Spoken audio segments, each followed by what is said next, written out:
കൊടകര കുഴൽപ്പണ കവർച്ചാ കേസിൽ കുറ്റപത്രം സമർപ്പിക്കാൻ ഒരുങ്ങിയ എൻഫോഴ്സ്മെന്റ് ഡയറക്ടറേറ്റ് ഈ മാസം തന്നെ കുറ്റപത്രം സമർപ്പിച്ചേക്കും.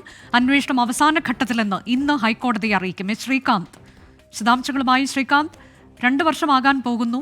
ഇപ്പോൾ ഇഡിയുടെ ഈ നടപടി ഏത് സാഹചര്യത്തിലാണ് വളരെ പെട്ടെന്ന് ഇങ്ങനെയൊക്കെ ഒരു നടപടിയിലേക്ക് കടക്കുന്നത്? സംസ്ഥാന സർക്കാർ ഈ വിഷയത്തിൽ ചില കാര്യങ്ങൾ ചെയ്യുന്നു എന്നതിന്റെ പശ്ചാത്തലത്തിൽ കൂടിയാണോ?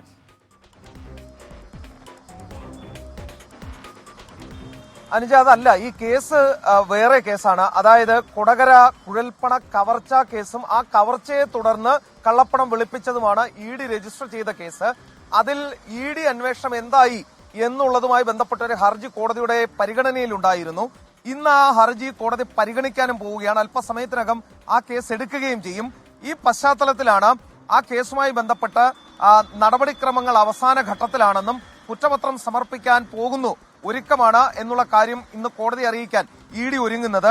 ഈ മാസം തന്നെ കുറ്റപത്രം സമർപ്പിക്കാനാണ് എൻഫോഴ്സ്മെന്റ് ഡയറക്ടറേറ്റ് ഈ കേസിൽ നീക്കം നടത്തുന്നത്. ഇതിലൊരു പ്രധാനപ്പെട്ട കാര്യം, പോലീസ് പ്രതി ചേർത്ത ആളുകൾ തന്നെയാണ്, ഈ കവർച്ച നടത്തിയ ആളുകൾ മാത്രമാണ് ഇതിലെ പ്രതികൾ.